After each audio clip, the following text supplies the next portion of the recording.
గత సంవత్సరం ఎంత దురదృష్టం వెంటాడిందో ఈ సంవత్సరం అంత అదృష్టం మీ వెంట ఉంది. ఈ సంవత్సరం చాలా అదృష్టవంతులు ఆంధ్రప్రదేశ్ విద్యార్థులు. ఈ మాట నేను ఎందుకు అంటున్నానో మీరు ఈ వీడియో అంతా చూశాక అర్థమవుతుంది. వీడియోని లైక్ చేయండి. మరి మీకు వీడియో నచ్చితే సబ్స్క్రైబ్ చేయండి. ఇదేమిటి, ఈ సంవత్సరం తెలంగాణలో సీట్లు రావు, నీట్ 24లో హై కట్ ఆఫ్స్ ఉన్నాయి, ఈ సంవత్సరం కాంపిటీషన్ పెరిగింది, కానీ ఇతడేమిటి అదృష్టవంతులు అంటున్నాడు అనే కదా మీ డౌట్. ఆ డౌట్ క్లారిఫై చేస్తాను. ఈ డౌట్ క్లారిఫై కావాలంటే ఈ వీడియో చివరి వరకు చూడండి. ఒకటి కాదు, రెండు కాదు, 5 రకాలైనటువంటి లక్ గురించి మీకు తెలియచేస్తాను. ఒకటవది చూడండి, 2024లో నీట్ గురించి చూద్దాం. ఇందులో ఏపీ స్టూడెంట్స్ లక్ ఏంటో చూద్దాం. ఆంధ్రప్రదేశ్ నుంచి 2023లో నీట్కి హాజరైనటువంటి వారు 68,578 మంది. మరి 2024లో నీట్కి హాజరైన వాళ్ళు 64,931 మంది. తేడా గమనించారా? ప్రతి సంవత్సరం కాంపిటీషన్ సాధారణంగా కొంత పెరగాలి, కానీ ఈ సంవత్సరం కాంపిటీషన్ తగ్గింది. మరి ఇది లక్ కాదంటారా?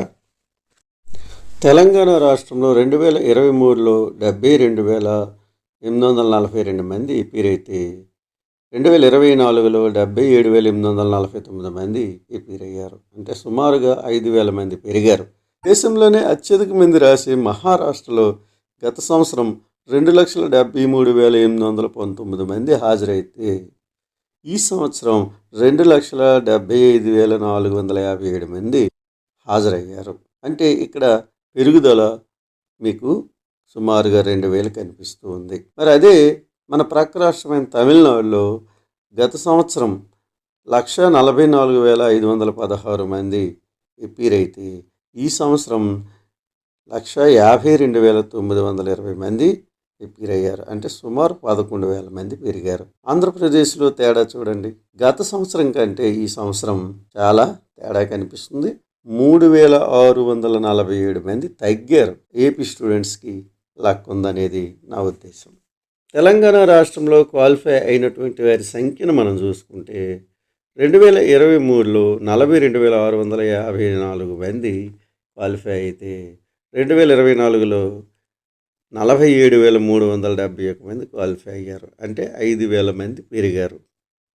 మహారాష్ట్రలో గత సంవత్సరం అంటే 2023లో 131,008 మంది క్వాలిఫై అయితే ఈ సంవత్సరం 2024లో 142,665 మంది క్వాలిఫై అయ్యారు.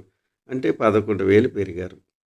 తమిళనాడులో గత సంవత్సరం 2023లో 78,693 మంది క్వాలిఫై అయితే 2024లో 89,426 మంది క్వాలిఫై అయ్యారు. అంటే 11,000 పెరిగారు. కానీ ఏపీలో కేవలం 1,022 మంది మాత్రమే పెరిగారు.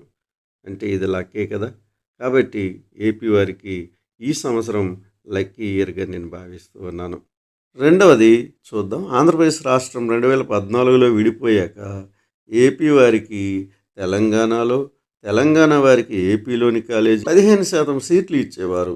2022 వరకు తెలంగాణలోని కాలేజీల్లో ఈ సీట్లను ఇస్తూ వచ్చారు. అంటే ఇక్కడ 2022 మధ్య ఎక్కువ కాలేజీలు తెలంగాణలో పెరగడం వల్ల ఏపీ వారికి ఎక్కువ సీట్లు వచ్చేవి. కానీ 2023లో కేసీఆర్ ప్రభుత్వం 2014కు ముందు ఉన్న కాలేజీల్లోని 15% సీట్లను ఇస్తానని చెప్పి తరువాత వచ్చిన కాలేజీల్లో సీట్లు ఇవ్వడం మానేసింది. దాంతో 500 సీట్ల వరకు ఏపీ స్టూడెంట్స్కి రాలేదు. ఏపీ నుండి 200 సీట్లు మాత్రమే తెలంగాణకి ఇవ్వాల్సి ఉన్నప్పటికీ మనం వాటిని ఇవ్వకుండా ఆపివేశాము. దాంతో 300 సీట్ల వరకు నష్టం. మరి 2023లో 2014కు ముందున్న కాలేజీల్లో సీట్లు తెలంగాణ ఏపీకి 287 సీట్లు ఇచ్చింది. అంటే 2014కు ముందున్న గవర్నమెంట్ కాలేజీల్లో 990 సీట్లు ఉంటే ఆల్ ఇండియా కోటాకు పోను మిగిలిన సీట్ల నుంచి 126 సీట్లను ఇచ్చింది. ప్రైవేట్ కాలేజీల్లో 200-150 సీట్లు ఉంటే అందులో 50% కోటాలో నుంచి ఏపీకి 161 సీట్లు ఇచ్చింది. మొత్తం 287 సీట్లు వచ్చాయి. ఇప్పుడు ఏపీ నుండి తెలంగాణకు 463 సీట్లు ఇవ్వడం జరిగింది. ఏపీలో 2014కు ముందున్న గవర్నమెంట్ కాలేజీల్లో 2248 సీట్లు ఉండేవి. అందులో ఆల్ ఇండియా కోటా పోను మిగిలిన వాటి నుంచి 287 సీట్లు మనము వారికి ఇచ్చాము. అలాగే ప్రైవేట్ కాలేజీలు 2350 సీట్లు ఉండేవి. అందులో 50% నుంచి 176 సీట్లు, మొత్తం 463 సీట్లు ఇచ్చాము. ఆంధ్రప్రదేశ్ రాష్ట్రం నుంచి 2023లో 463 సీట్లను తెలంగాణ విద్యార్థులకు మనం కేటాయిస్తే, తెలంగాణ నుంచి ఏపీ విద్యార్థులకు 287 సీట్లు మాత్రమే కేటాయించడం జరిగింది. అంటే 176 సీట్లు ఎక్కువగా మన రాష్ట్రం నుంచి వాళ్ళకి కేటాయించాల్సి వచ్చింది. మరి ఈ సంవత్సరం అవి ఇవ్వాల్సిన అవసరం లేదు, మిగులుతాయి. కాబట్టి ఇది కూడా ఒక విధంగా లక్కే మరి, కాదంటారా? మూడవది, ఆంధ్రప్రదేశ్ రాష్ట్రానికి 7 కొత్త కాలేజీలు రాబోతున్నాయి. 5 గవర్నమెంట్ కాలేజీలు, అందులో 750 సీట్లు వస్తాయి. లేదా కనీసం కాలేజీకి 100 సీట్లు వేసుకున్న 500 సీట్లు వస్తాయి. ప్రైవేట్ కాలేజీలు 2 రాబోతున్నాయి. ఇందులో 300 సీట్లు రానున్నాయి.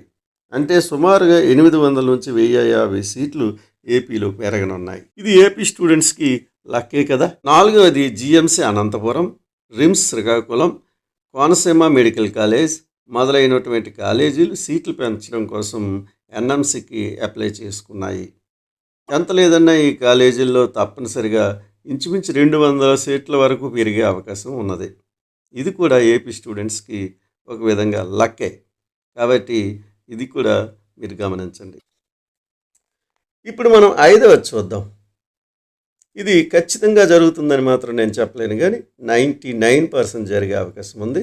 ఏపీలో 2023లో వచ్చినటువంటి 5 గవర్నమెంట్ కాలేజీల్లో 700 సీట్లు ఉన్నాయి. అందులో ఆల్ ఇండియా కోటాకి 112 సీట్లు పోను, మిగిలినటువంటి 638 సీట్లలో సగం అంటే 319 సీట్లు ఆంధ్రప్రదేశ్ రాష్ట్రంలోని గవర్నమెంట్ కాలేజీల నుంచి బీసీ కేటగిరీలకు కేటాయించడం జరిగింది. అవి ముఖ్యంగా గవర్నమెంట్ కాలేజీల్లో ఏ కేటగిరీకి కేటాయించాల్సిన సీట్లు.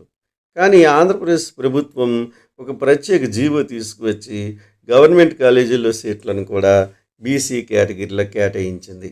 దీనివల్ల ఆ సంవత్సరం చాలామంది విద్యార్థులు నష్టపోయారు. సీట్ రావాల్సినటువంటి చాలామంది, కొన్ని 319 మంది విద్యార్థులు అన్యాయం అయిపోయారు. ఈ సంవత్సరం మరి ఉండకపోవచ్చు. ఇప్పుడున్నటువంటి సీఎం చంద్రబాబు నాయుడు గారు ఇంతకుముందు సంవత్సరంలో అపోజిషన్లో ఉన్నప్పుడు గట్టిగా ప్రతిఘటించారు, సభల్లో దీన్ని ఖండించారు. కాబట్టి వాటిని 99% రద్దు చేస్తారని నేను భావిస్తున్నాను. అప్పుడు ఏపీ స్టూడెంట్స్కి మరో 319 సీట్లు వస్తాయి. ఈ విధంగా కూడా ఏపీ స్టూడెంట్స్ చాలా లక్కీ అని నేను చెప్పవచ్చు. మీకు ఈ 5తో పాటు చివరిలో కొసరుగా ఒకటి చెప్పమంటారా?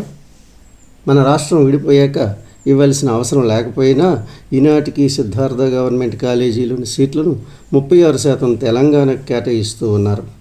అది ఈ సంవత్సరం ఆపే అవకాశం ఉంది. ప్రభుత్వం దీనిపై దృష్టి పెట్టింది. ఒకవేళ ఆ సీట్లు ఆపితే మరో 60 సీట్లు మన విద్యార్థులకు రానున్నాయి. చూసారా, లక్ మీద లక్. ఏమంటారు స్టూడెంట్స్, పేరెంట్స్? ఈ సంవత్సరం ఆంధ్రప్రదేశ్ నీట్ స్టూడెంట్స్ లక్కీ అని నేను భావిస్తున్నాను. ఇది కరెక్ట్ అనిపిస్తే లైక్ చేయండి, సబ్స్క్రైబ్ చేయండి. Thank you.